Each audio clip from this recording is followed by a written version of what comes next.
અહીંયા આવ્યો અને બાજુનું ગામ થોડા દૂર ગામ બીજળી ગામે અમે હતા અને નસવાડી તાલુકાના કવાંટ તાલુકાના 8-10 આગેવાનો મને મળ્યા અને 8-10 આગેવાનોએ કીધું, સાહેબ અમારા 28 ગામ હાઇડ્રો પ્રોજેક્ટમાં આ લોકોએ બારોબાર સંપાદિત કરી દીધા છે અને હાઇડ્રો પ્રોજેક્ટ આવવાનો છે, વિસ્થાપિત કરવા માટે સરકારે મન બનાવી લીધું છે।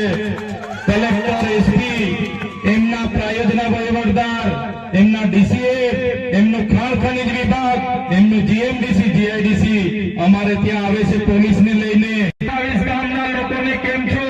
તમે 28 ગામના માત્ર નથી, તમારી સાથે 1,25,00,000 આદિવાસીઓ પણ છે। અમારા આદિવાસીઓને અહીંથી ઉઠાડીને બહાર લઈ જશે।